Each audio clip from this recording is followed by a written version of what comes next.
예, 안녕하세요. 유인경입니다. 태도의 임전에 이 사진이 조금 옛날 사진인데 너무 이쁘게 나온 걸 써서 죄송합니다. 이런 태도가 욕을 먹는 것 같아요.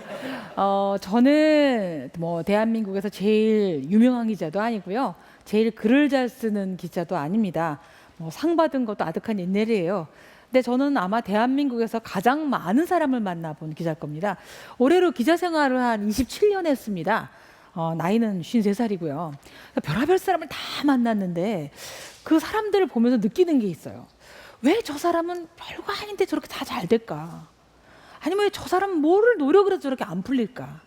그리고 왜 어떤 사람은 굉장히 성실하고 열심히 하는데 안티가 100만 명이고, 꼭 누구라고 말할 수 없지만 어떤 가수 이런 사람들도 있죠. 그다음에 어떤 사람은 그냥 성실 뭐 조금 사는데도 박수 받고 갈채를 받을까? 지금 세상을 바꾸는 시간이 15분이라고 했지만 사실은 저를 비롯해서 여러분들의 인생을 바꾸는 시간은 2, 3초면 끝납니다. 취업, 면접, 스펙 참 중요하죠. 뭐 어디 학교 나왔냐, 뭐 경력서 왔냐. 그렇지만 안녕하세요라고 인사하는 순간의 태도에 따라서 당락이 결정이 되고요. 어떤 사람은 20, 30년 동안 훌륭하게 인생을 살아왔지만 말씀 한마디 잘못해서 한 방에 훅 가는 경우를 너무나 많이 봤습니다. 그래서 제일 중요한 게 전 태도라고 생각이 드는데, 그 태도가 요즘 뭐 S라인, S라인을 하는데요. 그런 S로 시작하는 5가지 용어 중에서 태도를 볼 수가 있었어요. 첫 번째 S가 뭐냐면 sorry입니다. 미안하다고 얘기하는 거죠. 미안하다는 말은 1살짜리도 합니다. 말 떼면. 그런데 한국 사람들 미안한 말 정말 안 합니다. 지하철에서 제 발을 밟고도요, 죄송합니다 이런 게 아니라 댁발이 왜 내 발 밑에 깔렸나 뭐 이런 시선으로 보는 분이 굉장히 많아요. 그런데 우리나라는 헌법보다 형법보다 더 무서운 게 뭡니까? 국민정서법이에요. 국민정서가 저 사람 괜찮다, 저 사람 안 됐다 그러면 용서가 다 돼요. 얼마 전에 김성민이라는 탤런트, 실명을 얘기해 죄송합니다만 필로폰을 투약해서 좀 감옥에 들어가 있어요. 근데 사람들 별로 욕 안 해요. 왜? 잘못했다고 뭐 문자 보내고 전화하고 감옥에 들어가서 반성문 쓰고 쏘리를 하는 거예요. 그러니까 아유 걔가 애인이랑 헤어지고 그러니까 충격이 컸대잖아. 근데 애인이랑 헤어졌다 다 필로폰 하진 않죠. 예.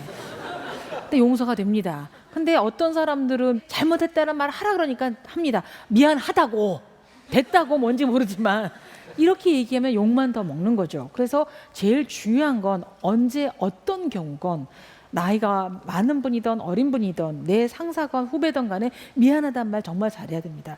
여성분이 참 안타까운 게 뭐냐면 일 참 잘하는데 여자들은 잘한다 하면 작두를 타요. 근데 야단을 맞는 순간 획 놉니다. 내가 뭘 잘못했다는 거죠? 뭐 왜 저한테만 이러죠? 그래서 비난을 받습니다. 그래서 미안합니다 말 많이 하셔야 되고요. 두 번째 S가 뭐냐면 심플입니다. 좀 단순하게 생각하십시오.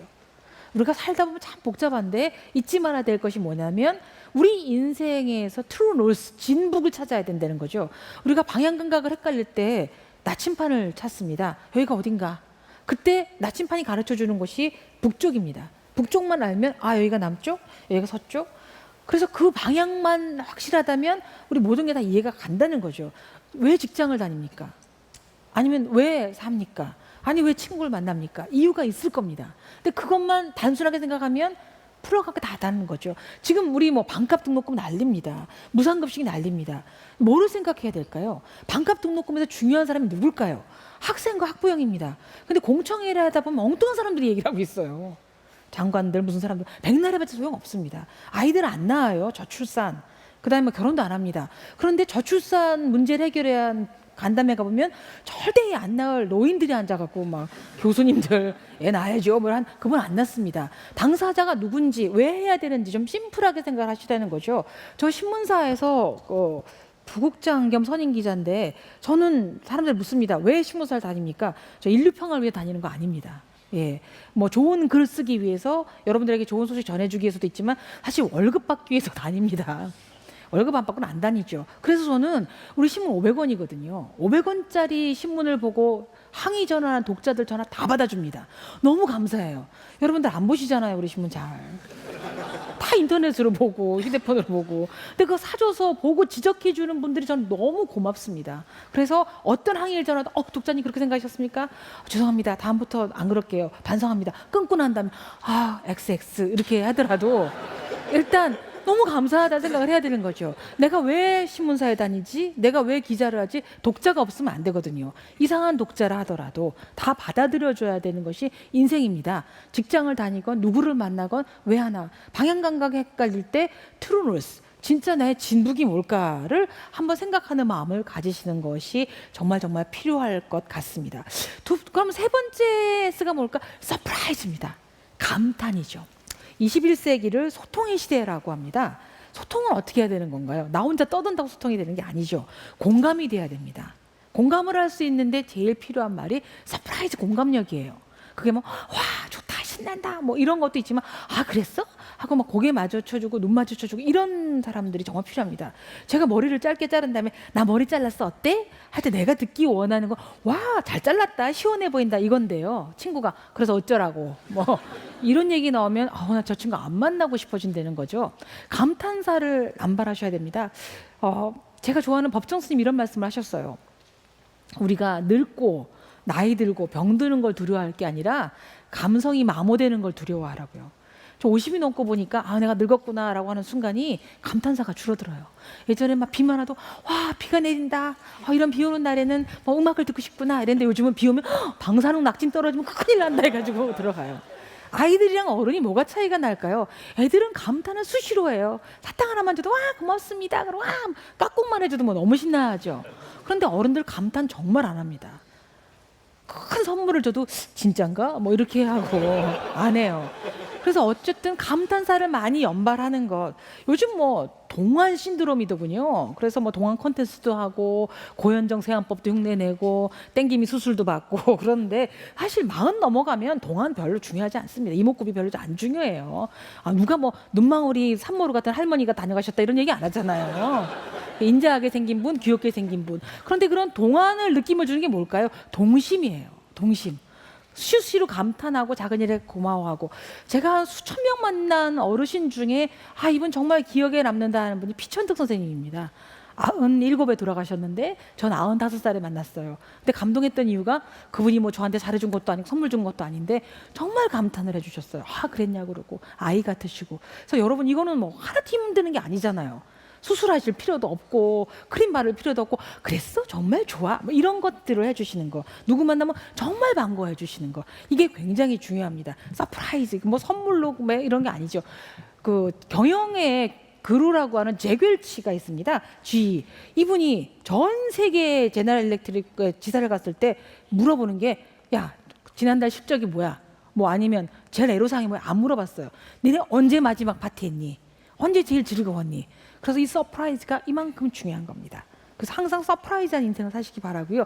그 다음이 뭐냐면 스위트예요. 부드러우셔야 됩니다. 그 사람을 판단할 때 그 어떤 사람이야? 그 사람 좋아? 나빠? 그럴 때 우리가 그 사람은 정말 책을 10,000권을 읽으셨고 뭐 자원봉사를 많이 하시고 이런 걸로 분류 안 해요. 나한테 잘해주면 부드럽게 대해주면 좋은 사람. 저한테 좀 이상하고 딱딱하게 굴면 이상한 사람이에요. 아무리 훌륭한 분이라 하더라도 저한테 툴툴거리시면 아까 목사님 나오셨는데 그분이 저한테 아이고 유기자 하면 뭐 참 좋으신 분인 것 같다. 근데 누구세요? 이래서 그 사람 유명만 했지 한번 아깝다 이렇게 되는 거예요. 그리고 죽으면 다 딱딱하고 살아있으면 다 말랑말랑합니다. 여러분들 뭐 스펙 많이 쌓으시죠. 그런데 얼마 전에 유엔의 정식 직원이들 한국 학생이 있습니다. 장한나라는 학생인데 이 사람이 사실 유엔에 들어가려면요 어마어마한 스펙이 필요하다고 그래요. 외국어도 잘해야 되고. 근데 별로 없었대요. 근데 그 사람이 된 이유가 뭐냐 했더니 평소에 인턴 6개월 하는 동안에 먼저 인사하고 부르면 달려가고 이랬대요. 그랬더니 담당관이 면접 보러 오라더니 아무것도 안 묻고 그냥 합격 그러더라는 거예요. 그래서 왜 저를 뽑으셨습니까? 했더니 6개월 동안 지켜봤는데 언제나 웃더라. 우리가 필요한 사람은 대단한 실력가가 아니라 엘리베이터 안에 갇혔을 때 마음이 편해지는 사람이다. 보세요. 방송국에 나오는 분들 중에 누가 제일 인기 만발입니까? 말 잘하는 사람? 카리스마 넘치는 사람? 아니에요. 따뜻하고 부드러운 사람입니다. 보이시죠? 오프라 윈프리, 유재석 씨. 유재석 씨가 잘생겼습니까? 별명도 메뚜기지 않습니까? 근데 왜 좋아할까요? 언제 봐도 즐겁게 웃고 따뜻하고 그냥 꼬게 끄덕끄덕거려주고. 오프라 윈프리는 얼마 전에 자기 방송을 떠났습니다. 마지막 방송을 했어요. 저 사람 100kg 가까이 나오는 똥보에다가 여러 가지 뭐 험이 많았는데 누구를 만나도 따뜻하게 대해주고 네 마음 내가 안다. I've been there. 나 가봤다, 아프다 이런 말 해주니까 저 사람 앞에서 술술술 모든 말이 나와서 오만 명사들도 이분이 부르면 달려가고, 유재석 씨가 뭐 국민 MC라는 얘기 듣는 이유도 명언을 남기거나 대단한 학식이 있거나가 아니라 평소에 보여주는 따뜻하고 부드러운 태도인 것 같습니다. 국민에게 마음을 열게 해주는 것도 대단한 카리스마가 아니라 따뜻하고 부드러운 이런 태도인 것 같습니다. 그 다음이 뭐가 중요할까요? 스마일입니다. 미소죠. 웃음, 유머, 뭐 긍정의 힘 이런 거를 스마일이라고 부릅니다. 근데 웃을 수 있다라는 건 어떤 걸까요?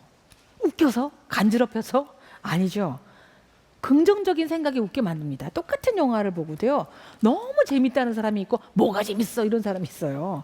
영화가 잘못된 게 아니죠. 내가 받아들인 겁니다. 저는 코미디 프로를 너무 좋아해서 막 까무라칩니다. 흉내 다 내고. 근데 제 남편은 보고도 에헤 이래요. 그분이 부정적인 거죠. 남편 흉을 봐서 죄송합니다만. 근데 어쨌든 긍정적으로 생각해야 이번엔 코미디 프로만이 아니라 모든 아이디어들이 나와요. 지금 21세기를 TGIF의 시대라 그러죠. 트위터, 구글, 아이폰, 페이스북. 우리 이 프로그램도 페이스북으로 나오고 뭐 다 한다는데, 이것들이 바꾸는 것들이 어떤 겁니까? 머리 쥐어 짜내고 이거 안 지키면 월급 안 준다고 하는 게 아니라, 야 재밌겠다 해보자. 아이폰으로 한번 뭐 영상 받아보자. 왜 휴대폰으로 전화 못 찍어? 이걸로 왜 오늘의 운세 못 봐? 구글로 해서 한번 검색 찾아봐. 지도 한번 만들어보자. 이런 것들, 긍정적인 생각 해보자. 좋잖아? 괜찮잖아? 이렇게 해서 나온 아이디어들입니다. 그래서 이제는 우리가 필요한 게 딱딱하고 굳고 엄숙한 그런 게 아니라 재밌겠다, 한번 해보자, 이런 건데요. 근데 이런 긍정적인 생각은 어떻게 나올까? 제가 보니, 저는 사실 50년 이상을 살았고 27년 이상 기자 생활을 했지만 뭐가 뭔지 잘 모르겠습니다. 뭐가 복지일까요? 뭐가 행복일까요? 행복전도사도 자살하셨습니다. 예? 그 다음에 뭐가 뭐 무상급식, 뭐 반값 등록금 다 되면 등록금 하나도 안 내는 게 복지일까요? 근데 아니고요.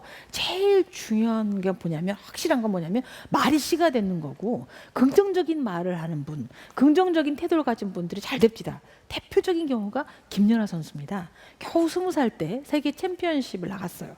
저같이 한심한 기자가 물었습니다. 김연아 선수 안 걱정돼요? 아사다마오 선수 나온다는데요? 근데 이 20살짜리가 얘기를 합니다. 아니요, 저는 아사다마오 선수랑 경쟁하려고 스케이트 타는 거 아닙니다. 저는 스케이트가 너무 좋아서 1년에 7,000번 넘어지지만 열심히 타고요. 이번에 연습을 했는데 컨디션이 너무 좋아서 잘 될 것 같습니다. 저는 저한테 주어진 시간을 즐길 뿐입니다. 그러더니 챔피언십이 되더라고요. 떨려요. 못하겠어요. 아사다는 왜 나왔대요? 이렇게 했으면 아마 안 됐을 거예요. 근데 김연아 선수만이 아니고 많은 분들이, 제가 인터뷰를 해본 분들은 예, 고맙습니다, 잘 될 겁니다, 어쩝니다 라고 합니다. 그런데 이 말의 힘이 얼마나 무서우냐면, 우리가 가만히 있다가도 누구 말 들으면 마음이 확 바뀌어요. 제가 평화롭게 있는데 어떤 사람이 와서 좋은 일 있어요, 얼굴 좋아 보이는데, 그러면 갑자기 제가 입이 꼬리가 올라가면서 정말요? 하고 좋아져요. 근데 가만히 있는데 누가 와서 집에 무슨 일 있어? 왜 이렇게 사갔어? 간염검사 받아봐 이러면 어머 나 이상해, 이렇게 되는 거죠. 내가 말한 대로 몸도 움직이고 내가 말한 대로 따라가는 거예요. 근데 평소에 여러분들 어떤 얘기 하시나요? 본인한테? 난 행복해, 나는 멋져, 난 잘할 거야, 신난다, 행복하다? 아니죠. 안 돼, 죽겠어, 미치겠어, 돌아버리겠어, 더워 죽겠어, 추워 죽겠어, 비는 오고 난리야, 나는 안 돼, 못해. 근데 제 몸이 들으면 어떨까요? 어머 우리 주인님은 죽고 싶어 하시는구나, 죽여드려야지 이러면서 암세포도 만들고 머리도 벗겨지게 만들고. 안 되는 거예요. 긍정적인 자기 힘을 가진 사람을 따라갈 재간이 없습니다. 긍정적인 확신을 가지는 것, 그리고 스스로에게 긍정적인 말을 해주는 것. 여러분들 뭐 보험 들고 무슨 적금 들고 뭐 이게 필요 없고요. 나한테 긍정적인 말을 해줘요. 스스로에게 난 잘 돼, 난 잘할 수 있어. 제가 대표적인 경우입니다. 제가 맨날 사람들이 스트레스 받는데 어떻게 푸세요? 그럴 때마다 안 받아요, 저 간슬개 맨날 빼놓고 다녀요 그랬는데 어느 날 쓸개가 빠지더라고요. 쓸개 수술 받았어요. 입을 찌었죠. 내가 왜 그 말을 했을까? 그래서 이제 바뀌었습니다. 뭘로 바뀌었냐? 대기만성으로 바뀌었어요. 난 잘 될 겁니다. 여러분, 여러분의 인생을 바꾸는 15분도 중요하지만 평소에 이런 태도들 참 중요하다고 생각해요. 5가지 S 기억하시고요. 늘 좋은 태도로 평생 행복하게 사시기 바랍니다. 감사합니다.